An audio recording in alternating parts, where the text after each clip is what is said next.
हिंदी के प्यारे बच्चों, आइए आज हम लोग शब्द विचार जान लें। शब्द विचार ना, यानी शब्द किसे कहते हैं? तो वर्णों का वह समूह जिसका कुछ अर्थ हो, शब्द कहलाता है। शब्दों ना, यानी शब्द वर्णों का वह समूह जिसका कुछ अर्थ हो, शब्द कहलाता है। जैसे सूरज, खटमल, कमल, पेड़ ना। तो आप चित्र के माध्यम से भी आप जान सकते हैं कि किन्हें हम शब्द समूह कहते हैं।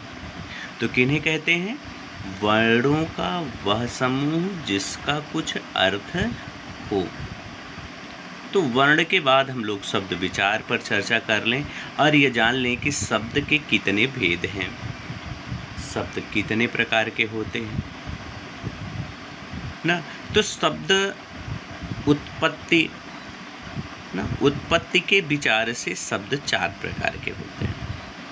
उत्पत्ति की दृष्टि से या उत्पत्ति के विचार से शब्द 4 प्रकार के होते हैं। कौन से? तत्सम शब्द, तद्भव शब्द, देशज शब्द और विदेशी शब्द। यानी जिनको आप कह लेते हो कि शुद्ध शब्द, बिगड़े शब्द, देसी शब्द और विदेशी शब्द। यानी ऐसे शब्द जो संस्कृत भाषा से सीधे सीधे लिए गए हैं, उन्हें तत्सम शब्द कहे जाते हैं। वो शब्द जो दूसरी भाषा के शब्द हों लेकिन अपनी भाषा में कुछ तोड़ मड़ोड़ कर दिया गया हो, उन्हें तद्भव शब्द कहते हैं। देसी शब्द वो हैं जो अपने ही देश में बोले जाते हैं और विदेशी शब्द वो हैं जो दूसरे देशों से ले आकर के बोले जाते हैं। आइए एक एक का विस्तार से जाना जाए कि तत्सम का अर्थ क्या है। तो तत् धन सम, तत्सम जो बना है आपका, वो तत् धन सम से बना है, यानी जिसको हम तत्सम कह लेते हैं। तो तत् का अर्थ है उसके, सम का अर्थ है समान, यानी अपने मूल रूप में होने के कारण ही ये शब्द तत्सम शब्द कहलाते हैं। अपने मूल रूप में होने के कारण ही ये शब्द तत्सम शब्द कहलाते हैं। या जो शब्द संस्कृत भाषा के हैं, या जो शब्द संस्कृत भाषा के हैं परंतु बिना उनके रूप में परिवर्तन किए उनके प्रयोग हिंदी में किए जाते हैं, वो तत्सम शब्द कहलाते हैं। यानी सीधा सा कहा जाए तो संस्कृत के शब्दों का बिना परिवर्तन किए जो प्रयोग में हिंदी में प्रयोग किया जाता है, उसे तत्सम शब्द कहते हैं। जैसे ओठ, जैसे ओष्ठ, हस्त, दंत ना। जैसे यदि अन्य कहा जाए तो जैसे नयन ना, ऐसे कई शब्द हैं।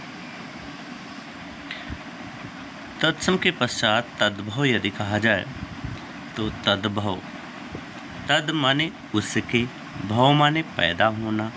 ये शब्द संस्कृत भाषा के हैं परंतु इनके रूप में परिवर्तन करके इनका प्रयोग हिंदी भाषा में किया जाता है। ऐसे शब्दों को तद्भव शब्द कहते हैं।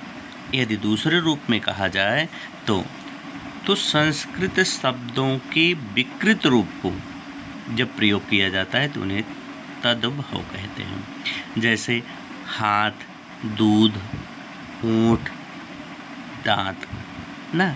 तो अब हस्त को हाथ, दंत को दांत। आइए तद्भव और तत्सम शब्दों के अनेक शब्दों के मूल अंतर को देख लिया जाए और कैसे आप जानेंगे। जैसे अग्नि का आग ना, ये ऐसे कई आपके हैं। जैसे कर्ण, कान, काक, कौवा, कोकिला, कोयल ना।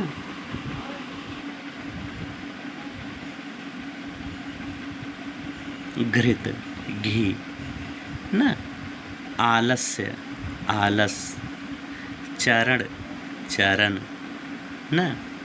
कई ऐसे हैं जिनको आप चतुष्पद चौराहा, क्षण तो आप क्या कह लेते हैं, छन ना।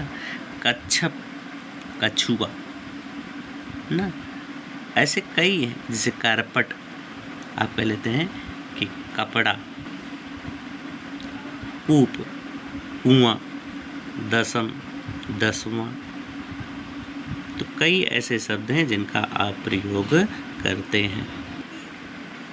नृत्य नाच, नयन नयन, पाद पैर आप कह लेते हैं ना। मित्र मीत आप कह लेते हैं। रात्रि को रात आप कहते हैं ना। पंच पांच आप कह लेते हैं।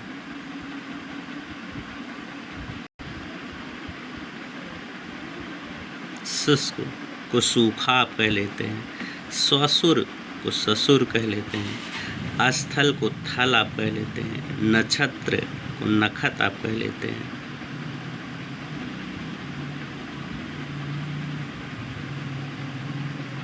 सूर्य को सूरज आप कह लेते हैं। सप्त को सात कहते हैं। योगी को जोगी कह लेते हैं। यमुना को जमुना कह लेते हैं। आइए तीसरा यदि कहा जाए तो आपका है देश शब्द, जिन शब्दों की उत्पत्ति ना तो संस्कृत भाषा से है और ना किसी विदेशी भाषा से, परंतु उनका प्रयोग होता है, उन्हें देश शब्द कहते हैं। जैसे लीक, मूंज, बिछौना, सोना, खटखट, भाड़ भाड़। तो ऐसे शब्दों को देश शब्द के रूप में लिखा जाता है।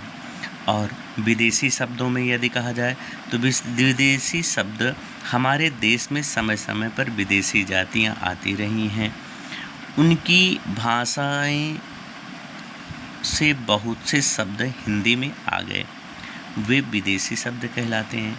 यानी वे शब्द जो विदेशी होते हुए भी अपने यहाँ देसी भाषा के रूप में प्रयोग किए जाते हैं, उन्हें हम कह लेते हैं विदेशी भाषा।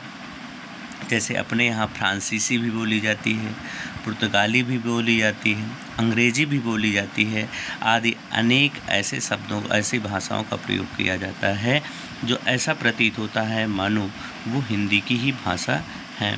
तो ये तो जो था ये किसके आधार पर था, उत्पत्ति के आधार पर, उत्पत्ति के विचार से शब्द के भेद थे।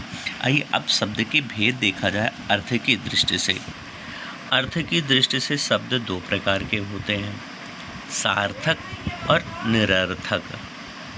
सार्थक शब्द वो कहलाते हैं जो वर्णों का ऐसा समूह जिनका कुछ ना कुछ अर्थ निकले, सार्थक शब्द कहलाते हैं। जैसे भारत, लड़की, ताजमहल, माता, पुस्तक ना। यानी ये ऐसे शब्द हैं जिनको यदि तोड़ दिया जाए तो उनका अर्थ नहीं रह जाता, जिसको आप ये कह लेते हैं कि अर्थ का अनर्थ हो जाता है। और ये दोनों एक साथ ही लगे रहते हैं। जैसे आप जानते हैं कि सार्थक और निरर्थक ना, जिसको आप ये कह लेते हैं कि एक सिक्के के दो पहलू के रूप में रहते हैं। निरर्थक शब्दों में यदि कहा जाए तो वर्णों का ऐसा समूह जिसका कोई अर्थ ना निकले, निरर्थक शब्द कहलाते हैं। यानी ऐसे वर्ण जिनका कोई भी अर्थ ना हो। जैसे आप कहते हैं ना कि खाना, वाना, तो खाना क्या है, सार्थक शब्द है और वाना निरर्थक शब्द है। जैसे आप कह लेते हैं माता, वाता, तो माता तो सार्थक शब्द और वाता आपका निरर्थक शब्द हो जाएगा ना। तो जैसे यदि आपके यहाँ कोई आता है तो आप कह लेते हैं कि पानी वानी ले आइए, तो पानी वानी, पानी तो ठीक है लेकिन वानी, तो वानी आपका निरर्थक शब्द हो जाएगा और पानी आपका सार्थक शब्द हो जाएगा। अर्थ की दृष्टि के बाद यदि कहा जाए तो प्रयोग की दृष्टि से भी आपके शब्द के दो भेद हैं, विकारी शब्द और अविकारी शब्द। प्रयोग अथवा रूपांतर की दृष्टि से इन्हें दो भागों में विभाजित किया जाता है, विकारी शब्द और अविकारी शब्द। विकारी शब्द वे हैं जिन शब्दों का वाक्य में प्रयोग करने पर लिंग, वचन या कारक आदि के कारण रूप बदल जाए, उन्हें विकारी शब्द कहते हैं। जिन शब्दों का वाक्य में प्रयोग करने पर लिंग, वचन या कारक आदि के कारण रूप बदल जाता है, जैसे केला ना, मामा मामी, चाचा चाची। विकारी शब्द के भी 4 भेद होते हैं: संज्ञा, सर्वनाम, विशेषण और क्रिया ना। तो इनके भी 4 भेद होते हैं। अगले पार्ट में यानी अगले वीडियो में इसे समझा जाएगा। विकारी शब्दों में यदि कहा जाए अभिकारी शब्दों में, तो अभिकारी शब्दों को भी 4 भागों में विभाजित किया जा सकता है। विकारी शब्दों को भी 4 भागों में विभाजित किया जा सकता है। जिन शब्दों के रूप में कोई परिवर्तन नहीं होता है उन्हें विकारी शब्द कहते हैं। जिन शब्दों के रूप में कोई परिवर्तन नहीं होता है उन्हें अभिकारी शब्द कहते हैं।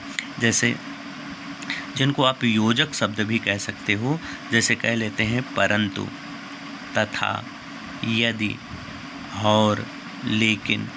तो अभिकारी शब्दों के भी 4 भेद बताए गए हैं: क्रिया विशेषण, संबंध बोधक, समुच्चय बोधक और विस्मादि बोधक, ये बताए गए हैं। तो आपको यह वीडियो कैसा लगा आपको कमेंट में बतानी है कि उदाहरण के साथ कैसे देखा जाए कि विकारी और विकारी में कौन से अंतर है। सार्थक और निरर्थक शब्दों के अनेक ऐसे शब्द जिनका प्रयोग अपनी भाषा में किया जाता है, जानने के लिए आप कमेंट करिएगा।